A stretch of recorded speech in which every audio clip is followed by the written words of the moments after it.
எல்லோருக்கும் நமஸ்காரம். இன்றைக்கி நம்ம ஒரு காமனான ஒரு கொஷனை தான் நம்ம பார்க்க போகிறோம். எல்லார் மனசுலேயும் எழற ஒரு கேள்வி.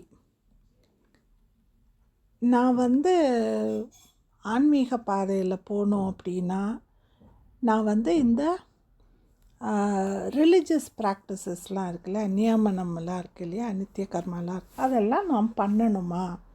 அதை பண்ணாதான் நான் ஆன்மீக பாதையில் போக முடியுமா அப்படிங்கிற ஒரு கேள்வி சின்னவங்களுக்கும் வருது, பெரியவங்களுக்கும் வருது. இதை நம்ம கொஞ்சம் விரிவாக நம்ம பார்க்கணும். ஒரு பக்கம் இந்த வழிபாடு, கோட்பாடு, விதிமுறைகள் இதெல்லாம் இருக்குது. இன்னொரு பக்கம் நம்மளுடைய ஆன்மீக பாதை, அதில் தேடல், புரிதல், அதுக்கப்புறம் அதோட வியாக்கியானம் இதெல்லாம் இருக்குது.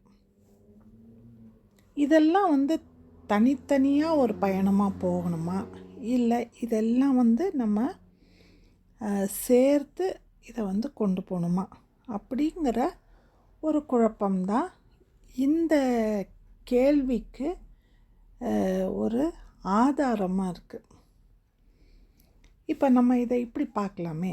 இப்போ ஒரு குழந்தை ஒன்று பிறக்குது. அந்த குழந்தைக்கும் அந்த தாய்க்கும் ஒரு சம்பந்தம் இருக்கும். இது 2 நிலையில் இருக்கும். அதாவது ஒன்று அந்த குழந்தைய வளர்க்குற ஒரு நிலை, அதாவது ஃபிசிக்கலாக, அதாவது பால் கொடுத்து அந்த குழந்தைக்கு தேவையான விஷயங்களெல்லாம் பண்ணி அதுக்கு நடக்க சொல்லி கொடுத்து அதுக்கு தன்னோட வேலைகளை தானே செய்யக்கூடிய ஒரு நிலைக்கு அந்த குழந்தைய எடுத்துகிட்டு வர்றது. அதாவது ஃபிசிக்கலாக அந்த குழந்தைக்கு என்னென்னலாம் தேவையோ அதெல்லாம் ஒரு தாய் பண்ணுவாள். அடுத்த நிலை அந்த குழந்தைக்கு அறிவுபூர்வமாக அது வளரணும் அப்படிங்கிறதுனால ஒரு ஸ்கூலில் கொண்டு போய் சேர்ப்பா. அப்புறமா காலேஜுக்கு அந்த குழந்தை போகும். இப்படி படிப்படியாக அதோட அறிவுத்திறனை அது வளர்த்துக்க ஆரம்பிக்கும். அப்போது இந்த 2 நிலைமையுமே அந்த குழந்தைக்கு தேவை. இது அந்த தாய்க்கும் அந்த குழந்தைக்கும் இருக்கக்கூடிய ஒரு சம்பந்தம். ஒன்று அன்போட வெளிப்பாடு, அதாவது அதுக்கு கொடுக்குற அந்த உணவாக இருக்கட்டும், அதுக்கு கொடுக்குற அந்த பயிற்சியாக இருக்கட்டும், அதுக்கு சொல்லி கொடுக்குற அந்த விதமாக இருக்கட்டும், இதெல்லாம் ஒரு அன்பின் வெளிப்பாடு. இன்னொரு பக்கம் அதை ஸ்கூலுக்கு அனுப்புறது, அதுக்கு பாடங்களை சொல்லி கொடுக்கறது, அதுக்கு ஒரு அறிவார்ந்த விஷயங்களை சொல்கிறது, இதெல்லாம் அறிவோட ஒரு வெளிப்பாடு. அப்போது இந்த சம்பந்தம் இருக்கு இல்லையா, இந்த அம்மாக்கும் குழந்தைக்கும் இருக்கிற சம்பந்தம் தான் ஒரு ஜீவாத்மாக்கும் ஒரு பரமாத்மாக்கும் இருக்கிற ஒரு சம்பந்தம்.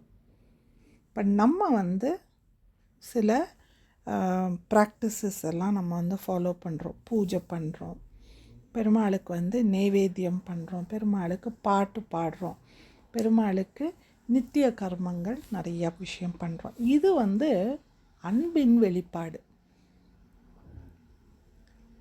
அடுத்தது நம்மளுடைய அந்த தேடல், பரமாத்மானா யார், அந்த பரமாத்மாவை புரிஞ்சுக்கிறது எப்படி, அந்த பரமாத்மாக்கும் இந்த ஆத்மாக்கும் என்ன சம்பந்தம் அப்படிங்கிற நம்ம பார்க்குற அந்த விஷயங்கள் இருக்குது இல்லையா, புரிஞ்சுக்கணும்னு நினைக்கிற அந்த விஷயங்கள், அது அறிவின் ஒரு வெளிப்பாடு. அப்போது ஒரு ஆத்மா பரமாத்மாக்குள்ளே இருக்கிற சம்பந்தத்தை நம்ம அன்பின் வெளிப்பாடும் நம்ம பார்க்கலாம், அறிவின் வெளிப்பாடாகவும் நம்ம பார்க்கலாம். அப்போ இந்த 2 பேருக்கும் இருக்கிற ஒரு பந்தம், இந்த பந்தம் 3 நிலையில் அதோட பரிமாணத்தை நம்ம பார்க்கலாம்.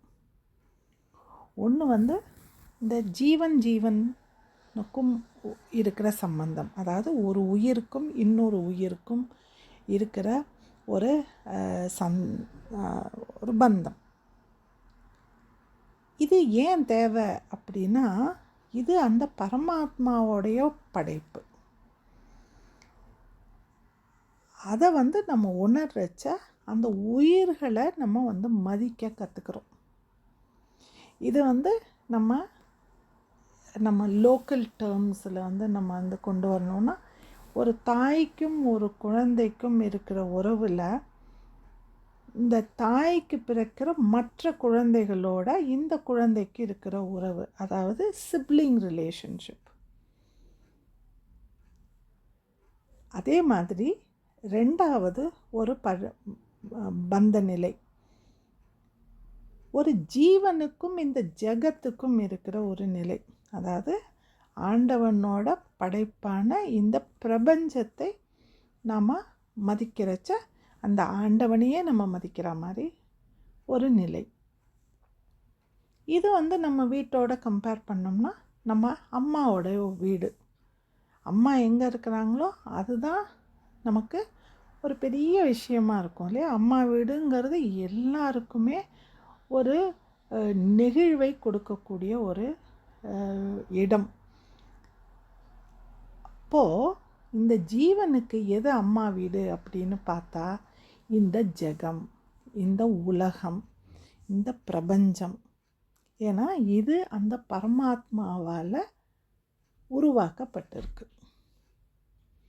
மூன்றாவது ஒரு பந்தம், ஒரு நிலை அப்படின்னு பார்த்தோம்னா, இந்த ஜீவனுக்கும் இந்த ஈஸ்வரனுக்கும் இருக்கிற ஒரு பந்தம், ஒரு ஆத்மாக்கும் ஒரு பரமாத்மாக்கும். அது இந்த குழந்தைக்கும் அம்மாக்கும் இருக்கிற ஒரு உறவு, அதோடைய பரிமாணங்கள், அதுக்குள்ளே இருக்கிற அந்த அன்பின் வெளிப்பாடு.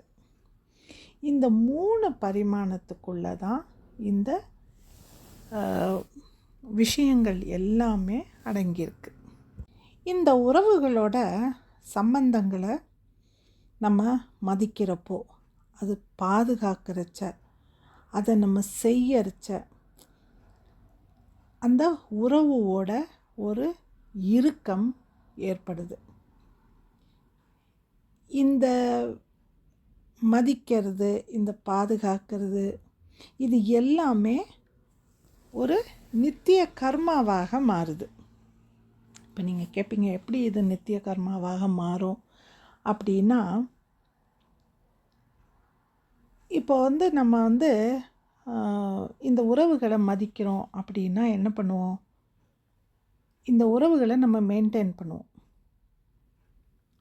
மனசால் நம்ம நினைப்போம், நம்ம எந்த இடத்துல இருந்தாலும் நம்ம அவங்கள பற்றி நம்ம நினைப்போம். இப்போ சிப்ளிங்ஸாக இருந்தாங்கன்னா, அவங்க நல்லா இருக்காங்களா, அவங்களுக்கு எந்த பிரச்சனையும் இல்லையே அப்படிங்கிற ஒரு தாட் ப்ராசஸில் இருக்கும். ஒரு தாய்க்கும் ஒரு மகனுக்கும், தாய்க்கும் ஒரு மகளுக்கும் இருக்கிற உறவும் அப்படி தான். அந்த மானசீகமாக நினைக்கிறது அப்படிங்கிறது ஒரு ஸ்டேஜ்.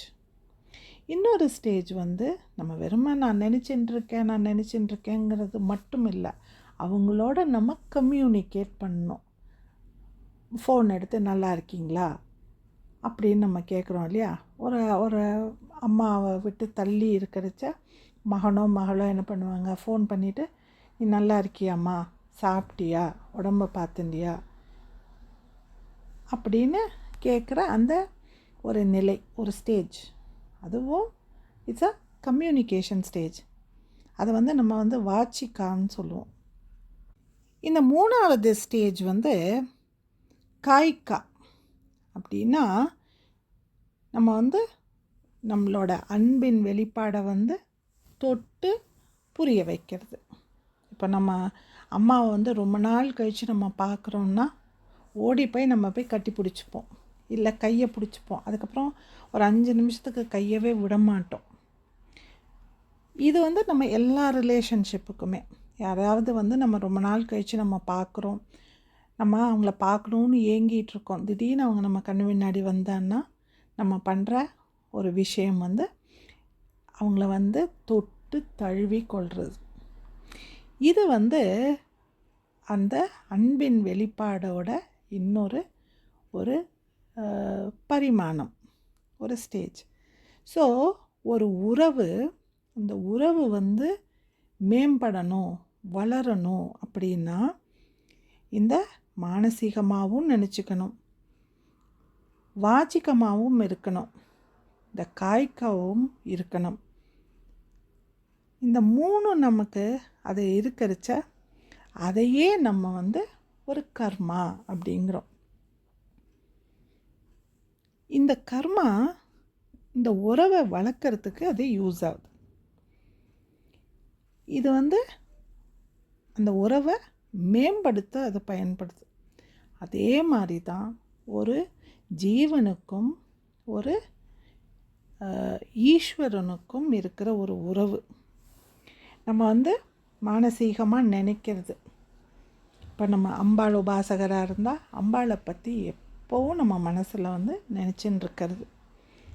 அதுக்கப்புறம் அதோடு நினச்சதோடு இல்லாமல் அந்த அம்பாளுக்காக நம்ம வந்து ஸ்லோகங்கள் படிக்கிறது, அம்பாளை ப்ரேஸ் பண்ணி அம்பாளுக்காக பாட்டு பாடுறது. இதெல்லாம் வந்து அம்பாளுக்கும் நமக்கும் இருக்கிற அந்த உறவை இன்னும் வலுப்படுத்துறதுக்கு நம்ம பண்ணுற விஷயம்.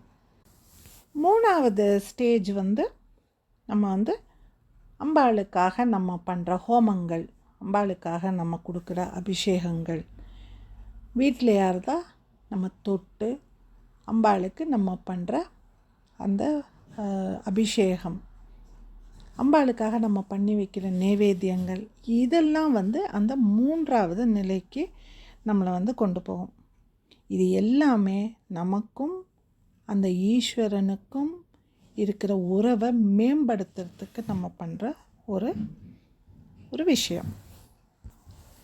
அப்போ நீங்கள் இன்னொரு கேள்வி கேட்கலாம், இது வந்து நம்ம வந்து இந்த சம்பந்தங்கிறது வந்து அந்த ஜீவனுக்கும் ஈஸ்வரனுக்கும் மட்டும் இருக்கிற சம்பந்தமா, அதுக்கு மட்டும்தான் நம்ம இதை பயன்படுத்துகிறோமா, இந்த 3 நிலைகளையும் பயன்படுத்துகிறோமா அப்படின்னா இல்லைன்னு தான் சொல்லணும். ஏன்னா இந்த ஜீவனுக்கும் இந்த ஜெகத்துக்கும் இருக்கிற அந்த உறவை தான் நம்ம நிறைய பண்டிகைகள் மூலம் நம்ம வந்து இதை வந்து வெளிப்படுத்துகிறோம். ஃபார் எக்ஸாம்பிள், நம்ம வந்து சங்கராந்தி வந்து நம்ம பண்ணுறோம், பொங்கல். அது வந்து சூரியனுக்காக நம்ம பண்ணுற ஒரு விஷயம். அதே மாதிரி நம்ம வந்து ஹோலி பண்டிகை, இந்த வசந்த காலத்தை நம்ம வரவேற்கிறதுக்கு நம்ம பண்ணுற ஒரு பண்டிகை. மாதிரி கும்பமேளா, இங்கே இருக்கிற நதிகளுக்கு நம்ம காட்டுற ஒரு மரியாதையும் ஒரு அன்பும். இப்படி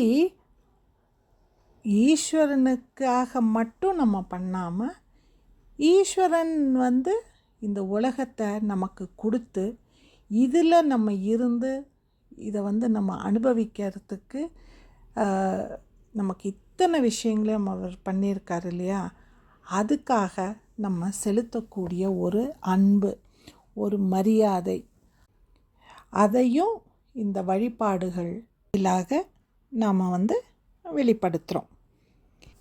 இந்த முறைகள் எல்லாமே நம்ம எங்கேருந்து இதை எடுத்திருக்கோம் அப்படின்னு பார்த்தா, இதை நம்ம வேதத்துலேருந்து நம்ம வந்து எடுத்திருக்கோம். நம்மளுடைய இந்த வாழ்க்கை முறையை பற்றி பேசுவது வேதபூர்வா. நம்மளுடைய இந்த ஆன்மீக வாழ்க்கை முறையை வந்து பற்றி பேசுகிறது வந்து வேதாந்தம். இந்த வேதாந்தம் வந்து இந்த ஆப்சல்யூட் அப்படின்னு ஒரு வார்த்தையை பயன்படுத்துகிறது. இந்த ஆப்சல்யூட் அப்படிங்கிறது வேறு எதுவும் இல்லை, இந்த பரமாத்மாவை குறிக்கிறது. இந்த ஆப்சல்யூட்டை பற்றி நம்ம தெரிஞ்சுக்கணுன்னா இந்த ஆப்சல்யூட் ரியாலிட்டியை பற்றி நம்ம புரிஞ்சுக்கணும். இந்த ஆப்சல்யூட் ரியாலிட்டியை பற்றி நம்ம புரிஞ்சுக்கணுன்னா இந்த ஆப்சல்யூட் ஃப்ரீடமை பற்றி நம்ம தெரிஞ்சுக்கணும். அப்போ இந்த ஆப்சல்யூட் ஃப்ரீடம்னா என்ன? முதல்ல அந்த ஃப்ரீடம் நமக்கு இருக்கா அப்படின்னு பார்த்தா அது தான் இல்லை. நம்மக்கிட்ட இருக்கிறது வந்து ரிலேட்டிவ் ஃப்ரீடம். அதாவது இதை செய்யலாம், இதை வந்து நம்ம வந்து பண்ணலாம். இப்போ நம்ம நினச்சின்னு இருக்கோம், இப்போ வாழ்க்கையில் நம்ம எடுக்கிற ஒவ்வொரு முடிவும் நம்மளுடைய முடிவுன்னு. ஆனால் அது அப்படி கிடையாது. அது வந்து ஒரு ரிலேட்டிவ் ஃப்ரீடம். இப்போ பார்த்தோன்னா, இப்போது நம்ம காலையில் எழுந்துச்சி ஆஃபீஸ்க்கு போகிறோம்.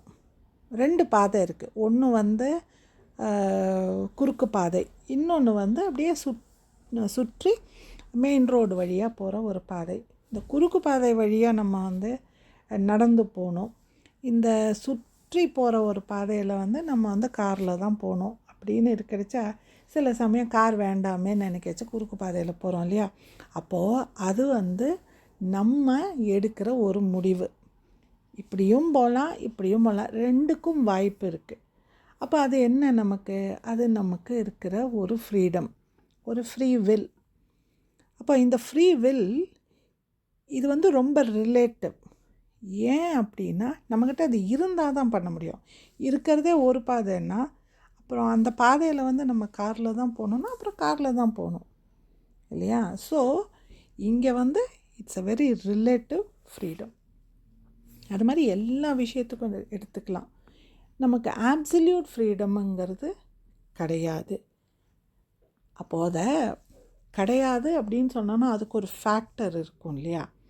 ஏன் கிடையாது, ஏன் நமக்கு ஆப்சல்யூட் ஃப்ரீடம் இல்லை அப்படின்னா, இதை கண்ட்ரோல் பண்ணுற ஃபேக்டர் வந்து நம்மளுடைய இந்த பிராரப்த கர்மா தான். இப்போ இந்த பிராரப்த கர்மாவை வந்து நம்ம வந்து ஒவ்வொரு பீரியட் ஆஃப் டைம் நம்ம அக்யூமுலேட் பண்ணிக்கிட்டே வந்திருக்கோம். அப்படின்னா நம்மளுடைய செயல்கள் எல்லாமே அதை ஒட்டி தான் இருக்கும். இப்போ நம்ம சென்னையில் இருக்கிறோம் அப்படின்னா, நம்ம வேறு ஏதாவது ஒரு இடத்துக்கு போகணுன்னா நம்ம டெல்லியிலேருந்து ஃப்ளைட்டு புக் பண்ணி நாங்கள் வந்து லாஸ் ஏஞ்சலஸ் போகிறோம் அப்படின்னு நான் சொல்ல முடியும். சென்னையிலேருந்து ஃப்ளைட்டு பிடிச்சி தான் லாஸ் ஏஞ்சலஸ்க்கு போக முடியும் இல்லையா. அதே மாதிரி தான். அப்போது இந்த அக்யூமுலேட் ஆகி வந்திருக்க இந்த பிராரப்த கர்மாவை நம்ம முதல்ல கிளியர் பண்ணணும். அப்போ தான் ஆப்சல்யூட் ஃப்ரீடம் கிடைக்கும். ஆப்சல்யூட் ஃப்ரீடம் கிடைச்சாதான் நமக்கு ஆப்சல்யூட் ரியாலிட்டினா என்னன்னு தெரியும். ஆப்சல்யூட் ரியாலிட்டி என்னன்னு தெரிஞ்சாதான் நம்ம இந்த பரமாத்மன் யார், இந்த ஆப்சல்யூட் அப்படின்னு சொல்கிற இவர் யார் அப்படிங்கிற ஒரு புரிதல் நமக்கு வரும். இதில் நமக்கு நம்ம வாழ்க்கை என்ன சொல்லுது, நமக்கு என்னென்னலாம் தெரியும், என்னென்னலாம் எப்படியெல்லாம் நம்ம வந்து நடந்துக்கலாம் அப்படிங்கிறது எல்லாம் அந்த கம்ப்ளீட் பேக்கேஜ் வந்து இதை நம்ம இந்த பிராரப்த கர்மாவை கிளியர் பண்ண தான் நமக்கு இந்த விஷயங்கள் புரிய வரும். அப்படின்னா இதை கிளியர் பண்ணுறது எப்படி அப்படின்னு பார்த்தோன்னா, நாம் செய்கிற விஷயங்களை கரெக்டாக வந்து நம்ம வழிமுறையோடு நம்ம செய்கிறது. இது ஒரு ஜீவனுக்கும் உள்ள ஒரு விஷயமாக இருக்கலாம், இல்லை ஒரு ஜீவனுக்கும் ஜகத்துக்கும் உள்ள ஒரு விஷயமாக இருக்கலாம், இல்லை ஜீவன் இந்த பரமேஸ்வரன் ஈஸ்வரன் பரமாத்மாவுக்கு உள்ள இந்த பந்தத்துலேயும் நம்ம வந்து செய்யலாம். அதனால தான் கடவுள் நம்பிக்கை இல்லாதவங்க இயற்கையோடு ஒன்றி போய் இருக்கிறச்ச அதுவும் நம்ம வந்து ஒத்துக்கிறோம். அப்போது அந்த இயற்கைக்கு பண்ணுறச்ச ஃபார் எக்ஸாம்பிள் இந்த நேச்சரை ப்ரிசர்வ் பண்ணுறவங்க நிறைய பேர் பார்க்குறோம். அவங்களும் அவங்களோட அந்த கடவுளோடு இருக்கிற அந்த பந்தத்தை தான் அவங்க அது மூலியமாக ஸ்ட்ரென்தன் பண்ணுறாங்க. ஒரு ஜீவனை இன்னொரு ஜீவன் வந்து கஷ்டப்படுத்தக்கூடாது அப்படின்னு நினைக்கிறதும் ஒரு விதமான ஒரு நித்திய கர்மாவை தான் அவங்களும் செய்கிறாங்க. அப்படி விதவிதமான வழிகளில் நம்ம செய்யறச்ச அந்த பிராரப்த கர்மாவை நம்மளால் எடுக்க முடியும். அதனால் லாங் ஸ்டோரி ஷார்ட், நம்ம ரிலிஜியஸ் ப்ராக்டிசஸ் அப்படிங்கிறது வெறுமை நம்ம வந்து ஜீவனுக்கும் ஜீவாத்மாக்கும் இல்லை இருக்கிற அந்த உறவை மட்டும் பற்றி இல்லாமல் ஜீவனுக்கும் ஜகத்துக்கும், ஜீவனுக்கும் ஈஸ்வரனுக்கும் இருக்கிற இந்த உறவுகளில் வர்ற இந்த கர்ம விஷயங்களை நம்ம பண்ணுறச்ச தான் நம்மளால் இந்த ஆன்மீகத்தை நம்ம சரியாக கையில் எடுத்து சரியாக அதை பற்றி நம்ம புரிஞ்சுக்க முடியும். So we can conclude by saying we don't have to be spiritual to become religious. இந்த நித்திய கர்மாலாம் நம்ம ஃபாலோ பண்ணணும்னா ஸ்பிரிச்சுவலாக இருக்கணும்னு அவசியம் இல்லை. ஆனால் to be spiritual you should be religious. நன்றி, வணக்கம்.